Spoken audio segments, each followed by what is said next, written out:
Israel அமெரிக்காவின் காங்கிரஸ் சபைக்கு ஒரு கடும் அழுத்தத்தை கொடுத்து கொண்டிருக்கிறது. அமெரிக்கா ஊடாக இந்த கூட்டணி அரசுக்கு ஒரு அழுத்தத்தை கொடுத்து இந்த வழக்கை அவர்கள் கைவிடும்படி செய்யுமாறு தினமும் அவர்கள் ஒரு மனிதாபிமானமற்ற முறையில் சட்டத்துக்கு புறம்பாக மக்களை படுகொலை செய்து கொண்டுதான் இருக்கிறார்கள். எந்த ஒரு அனைத்துலக விதிகளையுமோ அல்லது ஜெனிவா கன்வென்ஷன் எதையுமே அவர்கள் மதிப்பதில்லை. தனது தொலைபேசி அழைப்பை அவர் ஒருபோதும் எடுப்பதில்லை என்று கூறியது போல அவர்கள் அந்த கடைசி எல்லை பாயிண்ட்டுக்கு சென்று விட்டாங்க. 2006ஆம் ஆண்டு ஒரு அதாவது இஸ்ரேல் ஹிஸ்புல்லாக்களை லெபனானில் வெல்ல முடியவில்லை என்ற காரணத்தை காட்டி அங்குள்ள இஸ்ரேல் மக்களை இனவாத ரீதியாக உசுப்பேத்தி வந்தவர் தான் அவர். தங்கட கூட்டணி நாடுகளுக்கு இந்த மேற்குலக நாடுகள் ஆயுதங்களை எப்படி தகர்ப்பது என்ற பயிற்சிகளை தாங்கள் வழங்க தயாராக இருப்பதாக அந்த பாதையை தனது வசப்படுத்துவதற்கும் காசாவில் ஹமாஸ் அமைப்பினரை விடுத்து புதிய ஒரு ஆட்சியை தங்களுக்கு சார்பான ஒரு ஆட்சியை கொண்டு வருவதற்குமான முயற்சிகளை மேற்கொண்டிருக்கின்றன.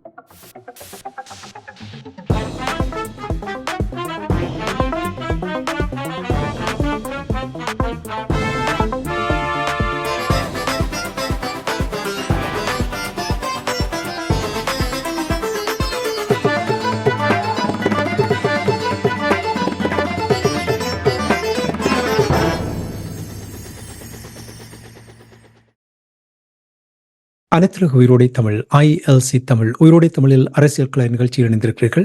பிரித்தானியாவிலிருந்து போரியல் ஆய்வாளர் அரோஸ் அவர்கள் இணைகின்றார். வணக்கம் அரசு அவர்களே. வணக்கம். அனைத்துலக உயிரோடை தமிழ் உறவுகளுக்கு அன்பு வணக்கம். உங்களுக்கும் வணக்கத்தை கேட்டுக்கொண்டு இன்றைய அரசியல் கலை நிகழ்ச்சியில் நாங்கள் இஸ்ரேல் பலஸ்தீனத்துக்கு இடையிலான போர் தொடர்பான விடயங்களை பார்ப்போம். உங்களுக்கு தெரியும், ஒரு 6 மாதத்துக்கு முன்னதாக சவுத் ஆப்பிரிக்கா இஸ்ரேல் இனப்படுகொலை செய்வது தொடர்பாக ICJயில் வழக்கு தொடுக்கப்பட்ட விடயங்கள் உங்களுக்கு தெரியும். பெஞ்சமின் நெட்டன்யாகு அவர்களுக்கு பிடியாணை கொடுக்கப்பட்ட நிலைமைகள் எல்லாம் நாங்கள் உயிரோடை தமிழ் உறவுகளுக்கு எடுத்து வந்திருக்கின்றோம். இப்பொழுது தென்னாப்பிரிக்கா மீண்டும் சாட்சியங்களை கொண்டு வந்து சமர்ப்பித்திருப்பதாக கூறப்படுகின்றது. இது தொடர்பாக என்ன அறிந்தீர்கள்? தென்னாப்பிரிக்கா கடந்த டிசம்பர் மாதம் அளவில் இஸ்ரேல் காசா பகுதியில் மேற்கொண்டு வரும் தாக்குதல்களை ஒரு இனப்படுகொலை என்ற, அதாவது இனப்படுகொலை என்றால் அந்த இனத்தை சுத்திகரிக்கும் நடவடிக்கையில் இஸ்ரேல் ஈடுபட்டு வருவதாக குற்றம் சுமத்தி ஒரு வழக்கொன்றை ஐக்கிய நாடுகள் சபையின் ICJ என்ற அனைத்துலக நீதிமன்றத்தில் போட்டிருந்தது. அந்த வழக்குக்கு எதிராக இஸ்ரேல் வாதாடி இருந்தது.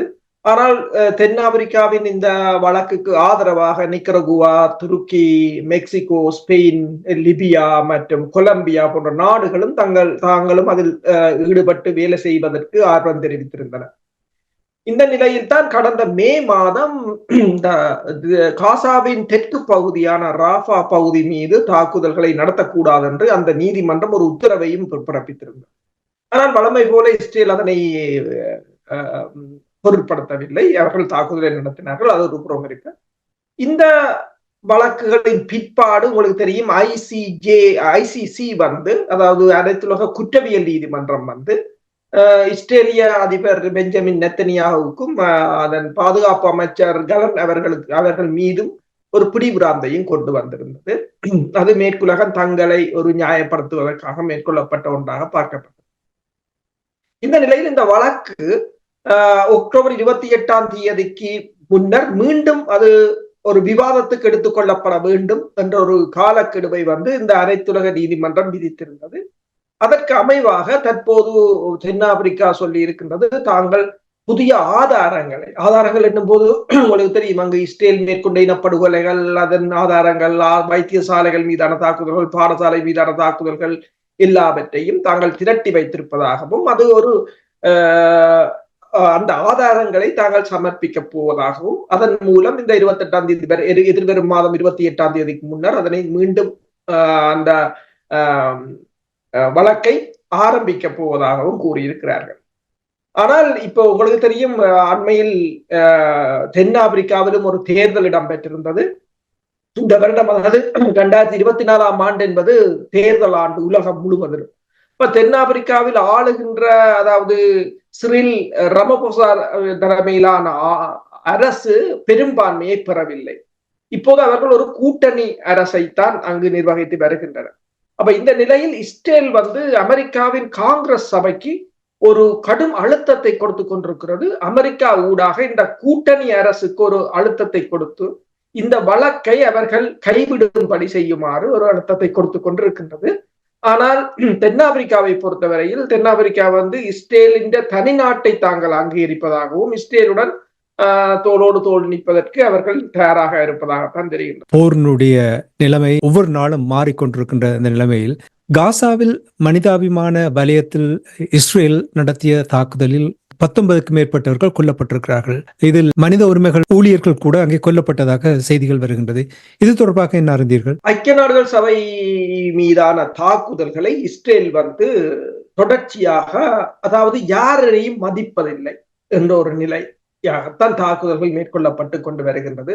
அது ஐக்கிய நாடுகள் சபையின் அலுவலகமாக இருந்தாலும் சரி, தொண்டு நிறுவனங்களாக இருந்தாலும் சரி, வைத்தியசாலைகளாக இருந்தாலும் சரி, சிறுவர் பாடசாலைகளாக இருந்தாலும் சரி, பாடசாலைகளாக இருந்தாலும் சரி, அகதி முகாம்களாக இருந்தாலும் சரி, எதனையும் அவர்கள் பார்ப்பதில்லை, அவர்களை யாரும் கேட்பதில்லை என்ற நிலையில் இந்த புதன்கிழமை இடம்பெற்ற தாக்குதலில் கிட்டத்தட்ட ஒரு பாடசாலை, இடம்பெயர்ந்த மக்கள் தங்கியிருந்த பாடசாலை, அது ஐக்கிய நாடுகள் சபையின் UNRWA என்ற அமைப்பால் நிர்வகிக்கப்பட்டிருந்த அந்த பாடசாலை மீது மேற்கொள்ளப்பட்ட தாக்குதலில் 39 பேர் கொல்லப்பட்டிருக்கிறார்கள். அதில் 18 பேர் சிறுவர்களும் பெண்களும். அந்த தாக்குதலில் தான் 6 UNRWA அமைப்பின் பிற பணியாளர்கள் கொல்லப்பட்டிருக்கிறார்கள். அப்ப இதுவரை நடந்த தாக்குதல், கடந்த அக்டோபர் மாதத்தில் இருந்து இடம்பெற்ற தாக்குதல்களில் பெருமளவான ஐநா பணியாளர்கள் கொல்லப்பட்டது இந்த தாக்குதல் என்றுதான் கூறுகிறார்கள். அப்ப இது தொடர்பில் அந்த பிலிபே லசார்னி என்றவர் தான் அந்த அமைப்பின் செயலாளர் நாயகம். அவர் ஒன்றை கூறியிருக்கின்றார். தினமும் ஒரு அதாவது தினமும் அவர்கள் ஒரு மனிதாபிமானமற்ற முறையில் சட்டத்துக்கு புறம்பாக மக்களை படுகொலை செய்து கொண்டுதான் இருக்கிறார்கள். எந்த ஒரு அனைத்துலக விதிகளையுமோ அல்லது ஜெனிவா கன்வென்ஷன் எதையுமே அவர்கள் மதிப்பதில்லை என்று அவர் தெரிவித்திருக்கிறார். இந்த தாக்குதல் தொடர்பில் ஐக்கிய நாடுகள் சபையின் செயலாளர் நாயகம் அண்டனியோ குட்டரஸ் தனது கடும் அதிருப்தியை தெரிவித்தது மட்டுமல்லாது இந்த தாக்குதல்களை ஏற்றுக்கொள்ள முடியாது என்று கூறியிருக்கின்றார். ஆனால் ஐக்கிய நாடுகள் சபையை பொறுத்தவரை இப்ப UNRWA அமைப்பின் பணிப்பாளர் என்ற கருத்தின்படி கிட்டத்தட்ட இதுவரையில் கடந்த அக்டோபர் மாதத்திலிருந்து 220 தமது பணியாளர்கள் கொல்லப்பட்டிருக்கிறார். 220. இப்ப உதாரணமா நீங்க பார்த்தீங்கன்னு சொன்னால், இப்ப ரஷ்யாவின் தாக்குதல்கள் 4 ஐநா பணியாளர்கள் இறந்திருந்தால் இப்போது மிகப்பெரிய ஆர்ப்பாட்டம் இந்த உலகத்தில் இடம்பெற்றிருக்கும். இதுல 220 ஐநா பணியாளர்கள் இறந்திருக்கிறார். அப்ப இந்த ஐக்கிய நாடுகள் சபையின் செயலாளர் நாயகம் ஒன்றை கூறியிருக்கிறார். கடந்த அக்டோபர் 7ஆம் தேதி இஸ்ரேல் தாக்குதலை ஆரம்பித்த பிற்பாடு தான் மேற்கொண்ட எந்த தொலைபேசி அழைப்பையும் இஸ்ரேலின் பிரதமர் பெஞ்சமின் நெத்தனியாகு எடுக்கவில்லை என்று சொல்லி. இப்ப ஐநா என்பது அவர்களுக்கானது அல்ல. அது யாரும் கஷ்டப்பட்டவர்கள், பருமைப்பட்ட நாடுகள் அல்லது ஏதாவது நாடுகளை கொள்ளையடிப்பதற்கு இந்த ஐநாவின் தீர்மானத்தை பயன்படுத்தி அங்கு கொண்டு போய் படைகளை இறக்குவதற்காக கட்டியமைக்கப்பட்ட அமைப்பாகத்தான் இப்போது இதனை பார்க்கும் போது தெரிகின்றது. இப்ப நீங்கள் இஸ்ரேல் தொடர்பாக கூறும்பொழுது அனைத்துலக விதிகளை மதிப்பதில்லை என்று நீங்கள் கூறுகிறீர்கள். இப்ப அமெரிக்கா, பிரித்தானியா, ஐரோப்பிய போன்ற நாடுகள், இந்த நாடுகள் மற்றவர்களுக்கு பாடம் எடுப்பார்கள். அப்ப எப்படி இவர்கள் மற்ற நாடுகள் விடுகின்ற பிள்ளைகளை எவ்வாறு தட்டி கேட்க முடியும்? உண்மைதான். அதுதான் இந்த பிரச்சனை என்று சொன்னால், அதாவது ஒரே ஒரு முனைவாக்கம் பெற்ற, அதாவது யூனிபோல வேர்ல்டு அவர்களே ஆட்சி செய்யும் போது இந்த நிலவரம் தான். கடந்த கிட்டத்தட்ட 20 ஆண்டுகளுக்கு மேலாக, 20 விட கூட 30 ஆண்டுகளுக்கு கிட்ட இந்த ஆட்சி முறையை அவர்கள் பழகிவிட்டார்கள். 91ஆம் ஆண்டுக்கு பிற்பாடு அவர்கள் இந்த ஆட்சி முறையில் பழகிவிட்டார்கள். தாங்கள் தான் வைத்ததுதான் சட்டம், தாங்கள் தான் ராஜாக்கள் என்ற நிலை. ஆனால் இப்போது அது ஒரு மாற்றம் வருகிறது என்றும் பொழுது அவர்களால் ஏற்றுக்கொள்ள முடியவில்லை. எனவேதான் தனது அத்தனை வளங்களையும் பயன்படுத்தியாவது அந்த தனது நிலையை தக்க வைப்பதற்கு அமெரிக்கா போராடுகின்றது. இப்ப அமெரிக்காவின் பொருளாதாரம் கூடித்து 35 டிரில்லியன் கடன்களை எட்டி இருக்கின்றது. வரவு செலவு திட்டத்தின் துண்டு விழுந்தொகை 1.9 ட்ரில்லியனாக இருக்கின்றது. அப்படி இருந்தும் இந்த போரை நடத்துவதற்குரிய காரணம் தங்கள் நிலைகளை தக்க வைப்பது. அதன் மூலம் நீங்கள் கூறியது போல இந்த நாடுகள், இந்த அமைப்புகள் அனைத்துமே ஒரு 3ஆம் உலக நாடுகளை அல்லது அபிவிருத்தி அடைந்து வரும் நாடுகளை, வறுமைப்பட்ட நாடுகளை வதைப்பதற்கும் அவர்களுக்கு பாடம் எடுப்பதற்கும் மட்டும். அடிக்கடி அவர்கள் கூறுவார்கள் developed country and developing country என்று சொல்வார்கள். வளர்ந்த நாடுகள், வளர்ந்து கொண்டு வருகின்ற நாடுகள் என்று கூறுகிறார். இது தங்களுக்கு ஏற்றவாறு, இந்த தங்களுடைய நரேட்டிவ், தங்களுடைய கதைக்கு ஏற்றவாறு இந்த வசனங்களை எழுதுகிறார்கள் என்பது தெரிகின்றது. இப்ப நீங்கள் அனைத்துலக விதிகளை மதிக்கவில்லை என்று சொல்லுகிறீர்கள். இனி அங்கே காசாவில் கைதிகள் இன்னும் இருக்கிறார்கள். இந்த நிலையில் டெலவீவ் பகுதியில் இஸ்ரேலிய மக்கள் தொடர் போராட்டத்தில் ஈடுபட்டிருக்கிறார்கள். இந்த போராட்டம் தொடர்பாக தொடர்ந்து அவர்கள் போராடிக்கொண்டு, பல லட்சம் பேர் போராடி கொண்டுதான் இருக்கிறார்கள். அந்த போராட்டம் வன்முறையாகவும் மாறி இருக்கின்றது. இஸ்ரேலிய படையினர் அவர்களை அதாவது பலபந்தமாக அடக்கும் முயற்சிகளையும் பார்க்கக்கூடியதாக இருக்கிறது. இஸ்ரேலினால் இதுவரையில் கைதிகளை மீட்க முடியவில்லை. சடலங்களை கைப்பற்றுகிறார்கள். ஒரே ஒரு தடவைதான் 1-2 பேரை மீட்கக்கூடியதாக இருந்தது. அதுவும் நூற்றுக்கணக்கான பாலஸ்தீன மக்களை படுகொலை செய்துதான் அவர்களால் அதனை மீட்டுக் கொள்ள முடியும். அப்ப இந்த நிலையில் மக்களை பொறுத்தவரை இஸ்ரேல் அரசு மீதான ஒரு நம்பிக்கை இழந்தவர்களாகத்தான் காணப்படுகிறார். இது நெத்தனியாவுக்கு மிகப்பெரிய ஒரு சிக்கல். ஏனென்றால் அவர் இப்போ மக்களுடைய சொல்லையும் கேட்பதில்லை, யாரும் சொல்வதையும் கேட்பதில்லை என்ற ஒரு நிலைக்கு வந்து விட்டார். எனவேதான் அண்டனியோ குற்றரசு கூறியது போல, தனது தொலைபேசி அழைப்பை அவர் ஒருபோதும் எடுப்பதில்லை என்று கூறியது போல, அவர்கள் அந்த கடைசி எல்லை பாயிண்ட்டுக்கு சென்று விட்டாங்க. 2006ஆம் ஆண்டு அதாவது இஸ்ரேல் ஹிஸ்புல்லாக்களை லெபனானில் வெல்ல முடியவில்லை என்ற காரணத்தை காட்டி அங்குள்ள இஸ்ரேல் மக்களை இனவாத ரீதியாக உசுப்பேத்தி வந்தவர் தான் அவர். அப்ப இப்போது தனக்கு அப்படி ஒரு நிலை என்ற போது தான் போரில் தோல்வியடைந்து வெளியேற அவர் விருப்பவில்லை என்பதுதான் இந்த மிக முக்கிய பிரச்சனை. எனவேதான் இப்போ தனது சொந்த மக்கள் வீதிகளில் இறங்கி போராடி வருகின்ற நிலையில் கூட இஸ்ரேல் அவர்களை கூட ஒரு கண்டும் காணாமல் விடுவதற்குரிய காரணம் அது அந்த தனிப்பட்ட அரசியல்வாதிகள் என்ற ஒரு நலனாகத்தான் பார்க்கலாம். இஸ்ரேலிய மக்கள், இஸ்ரேல் அந்த நாட்டின் பிரதமர் பெஞ்சமின் நெட்டன்யாவுக்கு அழுத்தம் கொடுத்தாலும் அமெரிக்கா தொடர்ச்சியாக தங்களுடைய ஆதரவை வழங்கி கொண்டிருக்கிறார்கள். இப்ப நீங்கள் கூறினீர்கள் ஐநாவினுடைய ஆண்டனி குட்ரஸ் அவர்களுக்கு அவருடைய தொலைபேசி எடுப்பதில்லை என்ற விடயங்களை எல்லாம் நீங்கள் கூறிக்கொண்டிருக்கிற நேரத்தில் ஒன்று மட்டும் நீங்கள் கூறினீர்கள், அதாவது பொருளாதார நெருக்கடி அமெரிக்காவுக்கும் மற்ற ஏனைய மேற்கத்திய நாடுகளுக்கும் ஏற்பட்டிருக்கின்ற கூறுகின்ற நேரத்தில் இதில் எவ்வளவு தூரம் ஹூதிஸ் அமைப்பினர் தங்களுடைய பங்களிப்பை செய்திருக்கிறார்கள் இவர்களுடைய பொருளாதார வீழ்ச்சிக்கு? குறிப்பாக 80க்கும் மேற்பட்ட கப்பல்கள் சேதமடைந்ததாக கூறப்படுகின்றது. இதனுடைய நிலை என்ன? அல் ஜசீரா ஊடகம் ஒன்றை தெரிவித்திருக்கிறது. இதுவரையில் கிட்டத்தட்ட 80 கப்பல்கள், அமெரிக்கா, பிரித்தானியா, இஸ்ரேலுடன் ஆகிய நாடுகளுடன் தொடர்புடைய 80க்கும் மேற்பட்ட கப்பல்கள் சேதமடைந்திருப்பதாக கூறப்படுகின்றது. இதுவரையில் நினைக்கிற 2-3 கப்பல்கள் முற்றாக மூழ்கி இருக்கின்றன. ஒரு கப்பலை அவர்கள் கைப்பற்றி கொண்டு சென்றிருந்தார்கள், கேலக்சி லீடர் என்ற கப்பலை. இந்த நிலையில் தான் இன்னொன்றையும் கூறியிருக்கிறார்கள், இந்த தாக்குதல்களால் கிட்டத்தட்ட 90% வர்த்தகம் அங்கு பாதிக்கப்பட்டிருக்கிறது. கடல் வர்த்தகம் கடுமையாக பாதிக்கப்பட்டிருக்கிறது. கடல் வர்த்தகம் என்னும் போது இது கிட்டத்தட்ட ஐரோப்பிய நாடுகளுக்கான பாதையாகத்தான் இருக்கின்றது.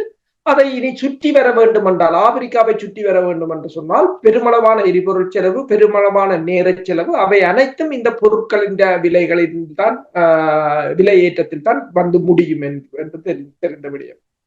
அப்ப அடுத்ததாக இந்த பிரித்தானியாவில் இருந்து வெளியிட்ட டெலிகிராஃப் ஒரு தகவலை வெளியிட்டிருக்கின்றது. அதாவது அண்மையில் அடிக்கப்பட்ட ஹூதிஸின் தாக்குதலில் தீப்பற்றி எறிந்த கிரீக் நாட்டின் கப்பலை கூட அமெரிக்க கடற்படையினால் மீட்க முடியவில்லை என்று கூறியிருக்கின்றது. அது மீட்க முடியாத அவர்களின் செயல் என்பது அந்த பிராந்தியத்தில் அமெரிக்கா தனது பிடியை இழந்து விட்டது என்ற தொனியில் தான் இந்த டெலிகிராஃப் எழுதியிருக்கு. அப்ப ஹூதிஸ் அமைப்பினர் அண்மையில் ஒரு கருத்தை தெரிவித்திருந்தனர். அதாவது செங்கடல் பகுதியிலிருந்து நாங்கள் அமெரிக்க கடற்படையை அகற்றி விட்டோம் என்று. இப்போ அந்த கடற்பிராந்தியத்தில் அமெரிக்க கடற்படையினரின் பிரசன்னங்கள் குறைவாக இருக்கின்றது. ஏனென்றால் ஈரான் நவீன ஆயுதங்களை ஹூதிஸ் அமைப்பினர் வைத்திருப்பதும், அதன் அண்மையில் பயிற்சி பெற்ற 200க்கும் மேற்பட்ட பொறியியலாளர்கள் ஈரானிலிருந்து ஏமனுக்கு சென்றதும், தெரியும். இப்ப அமெரிக்காவின் புலனாய்வுத்துறையின் தகவல்களின் அடிப்படையில் என்னென்ன ஆயுதங்கள் இருக்கின்றன, எப்படி தாக்கப் போகிறார்கள் என்ற ஒரு பிரச்சனை இருக்கின்றது. இப்ப அண்மையில் ரஷ்யா கூட ஒன்றை கூறியிருக்கின்றது. ஒரு கண்காட்சி ஒன்றை வைத்திருக்கிறார்கள். இந்த நேட்டோவின் ஆயுதங்கள், எப்ராம் டேங்காக இருக்கலாம், பிராட்லி கவச வாகனங்களாக இருக்கலாம், இவை எல்லாவற்றையும் ஒரு கண்காட்சியகப்படுத்தி இருக்கிறார்கள், கைப்பற்றப்பட்டது உக்ரைனில். அதோட இந்த ரஷ்யாண்ட பிரதி பாதுகாப்பு அமைச்சர் ஒன்றை கூறியிருக்கின்றார். இந்த தங்கட கூட்டணி நாடுகளுக்கு இந்த மேற்குலக நாடுகள் ஆயுதங்களை எப்படி தகர்ப்பது என்ற பயிற்சிகளை தாங்கள் வழங்க தயாராக இருப்பதாகவும், யாருக்கு தேவை என்றால் தாங்கள் அதுக்குரிய தொழில்நுட்ப உதவிகளை வழங்குவதாகவும் கூறியிருக்கிறார். என்னும் போது இது இந்த அமெரிக்க கப்பல்களுக்கும் இது ஒரு ஆபத்தாக இருக்கும் என்ற நிலையில் தான் அந்த செங்கடலில் இருந்து அவர்கள் வெளியேறி இருக்கிறார். இது இஸ்ரேல் நீங்கள் பார்த்துருந்தா எலியட் பகுதியில் இருக்கின்ற அந்த துறைமுகம் முற்றாக மூடப்பட்டிருக்கு. அந்த துறைமுகத்தால் எதுவும் செய்ய, அந்த துறைமுகம் தான் இஸ்ரேலிட பிரதானமான கார்களை இறக்குமதி செய்கின்ற துறைமுகம். அதே போல இஸ்ரேலுக்கான வான் போக்குவரத்தாக இருக்கலாம், இஸ்ரேலின் தொழில் முதலீடுகளாக இருக்கலாம், அனைத்தும் மிக பாரிய ஒரு சிக்கலில் தான் இருக்கின்றது. பொருளாதாரமும் நீங்கள் கூறியது போலதான், பொருளாதாரமும் மிக பாரிய வீழ்ச்சி அடைந்திருக்கிறது. அதில் இந்த ஹூதிஸ் அமைப்பினரின் தாக்குதல் என்பது ஒரு கணிசமான தாக்கத்தை ஏற்படுத்தி, அதே இவர்கள் பொருட்படுத்தாமல் இருக்கிறார்கள். பாருங்கள், சிரியா ஹிஸ்புல்லாக்களுடைய தாக்குதல் நடைபெறுவது உடனடியாக சென்று விடுவார்கள், தாக்குதலை செய்வார்கள். ஆனால் ஹூதிஸை எதிர்கொள்ள முடியாமல் இருப்பதற்கு என்ன காரணம்? ஏனென்றால் கிட்டத்தட்ட கடந்த 15 வருடங்களாக சவுதி அரேபியாவும் அமெரிக்காவும் இணைந்து அவர்கள் மீது தாக்குதலை நடத்தி கொண்டுதான் இருந்தார்கள். அவை எல்லாவற்றுக்கும் அவர்கள் நின்று பிடித்திருக்கிறார்கள். இப்போது அவர்களின் தாக்குதல் விமானங்கள் இஸ்ரேலின் அயன்டோமை தாண்டி இஸ்ரேலின் நகரங்களில் வரக்கூடிய அளவுக்கு இருக்கின்றது. கிட்டத்தட்ட 2000 கிலோமீட்டர் அது பறக்கக்கூடிய நிலையில் இருக்கின்றது. அப்ப இந்த நிலையில் அவர்களுடன் மேலதிகமாக தாக்குதல் நடத்தினால் திருப்பி தாக்கலாம் என்ற ஒரு அச்சம் இருக்கின்றது. அதாவது மேற்குலகத்தை பொறுத்தவரையில் யார் திருப்பி அடிக்க மாட்டானோ அவர்களுடன் தான் பெருமளவில் சண்டைக்கு போவது, அல்லது அப்படி போனாலும் கூட்டமா தான் போவாங்க. இப்ப நேட்டோடு சொல்லி போட்டு 34-40 நாடுகளாத்தான் சேர்ந்து கூட்டமா தான் போறோம். இப்ப இப்படியான பிரச்சனை என்னைக்கு இப்ப அவங்களுக்கு கன பிரச்சனை. இப்ப உங்களுக்கு தெரியும், ஈரான் சாகித் 136 விமான ஆள் இல்லாத தாக்குதல் விமானம் கிட்டத்தட்ட $10 லட்சம் தான். ஆனால் அதை வீழ்த்துவதற்கு ஏவுகணை வந்து $2 மில்லியன். இது சும்மா 2 நாளைக்கு சரியே தவிர தொடர்ந்து இந்த தாக்குதலை நடத்த முடியாது. உண்மைதான். இனி வெஸ்ட் பேங்கில் இஸ்ரேல் பட நடவடிக்கை எடுத்தார்கள். அவர்களுடைய நிலை எப்படி இருக்கின்றது? அங்கிருந்து விலகி விட்டார்களா, இன்னும் அங்கேதான் இருக்கின்றார்களா? கடந்த 15 நாட்களாக இடம்பெற்ற தாக்குதல்களில் இதுவரையில் கிட்டத்தட்ட 50க்கு மேற்பட்டவர்கள் கொல்லப்பட்டிருக்கிறார்கள், பெருமளவானவர்கள் காயமடைந்திருக்கிறார்கள். இன்னும் அந்த பட நடவடிக்கை முடியவில்லை என்ற ஒரு நிலைதான் தென்படுகிறது. இஸ்ரேலிய அமைச்சர்களை பொறுத்தவரையில் அங்கிருக்கின்ற மக்களை வெளியேற்ற வேண்டும், அதனை கைப்பற்ற வேண்டும் என்ற தொனியில் எல்லாம் பேசிக் கொண்டிருக்கிறார்கள். அங்கிருக்கின்ற இஸ்ரேலிய குடியேற்றவாசிகளால் இதுவரையில் அங்கிருக்கிற பலஸ்தீன மக்கள் மீது 1350 தாக்குதல்கள் மேற்கொள்ளப்பட்டிருக்கின்றன. உங்களுக்கு தெரியும், நீங்கள் படங்கள்ல பார்க்கலாம், எல்லோரும் தோளில் கோல் கொமாண்டோ டிரைவ்ல கொழுவி கொண்டுதான் திரிவார்கள். அங்கு பொதுமக்கள் எல்லோரும் அப்படித்தான் திரிவார்கள், எல்லாரும் ஆயுதங்களுடன் தான் திரிவார்கள். ஷாப்பிங் காம்ப்ளெக்ஸ்ல நீங்கள் பார்த்தாலும் அவர்கள் ஆயுதங்களுடன் தான் சர்வசாதாரணமாக திரிவார்கள். அவர்கள் யார் மீதும் இப்படியும் தாக்குதல் நடத்தினார். இப்ப இலங்கையை போலதான், இலங்கையிலும் யாரும், அதாவது சிங்களவர்களை பொறுத்தவரையில் யாரும் தாக்குதல்களை நடத்தினால் தமிழ் மக்கள் மீதான தாக்குதலை நடத்துவதற்கு அங்கு சட்டபூர்வ அனுமதி இருக்கு, இலங்கையில் இருக்கிறது என்றது போலதான் இப்ப இங்கேயும் அதே போல ஒரு சட்டபூர்வமான அனுமதி. கிட்டத்தட்ட 1350 தாக்குதல்கள் இடம்பெற்றிருக்கின்றன பலவந்தமாக குடியேறியவர்களா. அதில் 18 தாக்குதல்களில் பொதுமக்கள் இறந்திருக்கிறார்கள், பலஸ்தீன மக்கள். 1080 தாக்குதல்களில் அதாவது அவர்களின் வீடுகள், வர்த்தக நிலையங்கள் என்பன சேதமடைந்திருப்பதாக கூறப்படுகின்றது. ஒட்டுமொத்தமாக ஐக்கிய நாடுகள் சபை ஒன்றை கூறியிருக்கின்றது, காசாவின் பொருளாதாரத்தை முற்றாக அழித்து விட்டார்கள், இப்போது மேற்கு கரையை குறிவைத்திருப்பதாக தான் தெரிகின்றது. செய்மதி படங்களினூடாக ஒன்று வெளிவந்திருக்கின்றது என்னவென்று சொன்னால், காசா, தெற்கு காசாவில் பிலடெல்பியா கொரிடோர், பிலடெல்பியா ஓடையோடு இஸ்ரேல் புதிய ஒரு பாதை ஒன்று அமைப்பதாக படம் வெளியில் வந்திருக்கின்றது. கூறுகிறார்கள் என்னவென்றால், அப்படி என்றால் இவர்கள் போர் முடிந்தாலும் அங்கிருந்து முழுமையாக இவர்கள் அங்கிருந்து விலகப் போவதில்லை என்று கூறுகிறார்கள்.